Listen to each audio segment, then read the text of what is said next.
د افغانستان د وسلوال پوځ لوی درې سیزه وي ټي سي سیسټم پرانیز غونډه کې ګډون وکړ. افغانستان ته د فلای دوبۍ د الوتنو بیا پیل افغان شرکتونو پرې خوښي وښوده. سلام ستړي مشئ پام وکړئ د امپراتور ټي وي یوټیوب چینل څخه دوه تازه او مهمو خبرونو ته. د افغانستان د وسلوال پوځ لوی درې سیزه وي ټي سي سیسټم پرانیز غونډه کې ګډون وکړ. پرون ورځ د ملي دفاع وزارت په مقر کې د هیواد د وسلوال پوځ لوی درې سیز کریم محمد فیض الدین فطرت د وي ټي سي له سیمه ییزو کلو اردوګانو سره د ویډیویي کانفرنس د نوي جوړ شوي سیسټم پرانیز غونډه کې ګډون وکړ.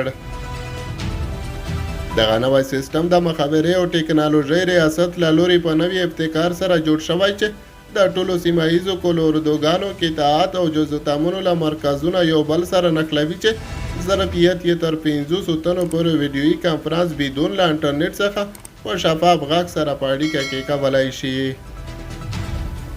د یادونې وړ ده چې دغه ویډیویي کانفرنس مخکې د آر میکس منیجر ماشین په واسطه ترسره کېده چې اوس مهال په یو نوي سافټویر سره وصلیږي.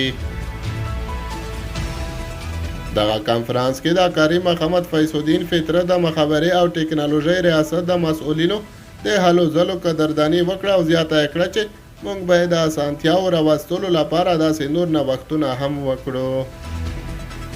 همدغه راز د وسلوال پوځ لوی درې سیزه دغه سیسټم په بیا فعالولو سره د یاد ریاست رئیس مولوي صلاح الدین خدیم ته په خپلو لاسونو تقدیرنامه هم ورکړه. په یو بل خبر کې اورئ چې افغانستان ته د فلای دوبۍ د الوتنو بیا پیل افغان شرکتونو پرې خوښي وښوده. د سوداګرۍ ځینو افغان شرکتونو افغانستان ته د فلای دوبۍ هوایي شرکت د الوتنو د بیا پیل په اړه خوښي وښوده. په متحده عربي اماراتو کې د افغان سوداګرو د شورا مشر عبیدالله صدرخیل پرون په خپله ایکسپانډه کې لیکلي چې دغه شرکت په پام کې لري چې د نومبر له 15مې بیرته کابل ته الوتنې پیل کړي. صدرخیل ویلي چې د متحده عربي اماراتو دولت ژمنه کړې چې د ویزو د ورکړو په برخه کې به هم اسانتیاوې راولي. فلای دوبۍ شرکت د اکتوبر میاشتې پر 12 افغانستان ته د خپلو الوتنو د بیا پیل خبر ورکړی دی.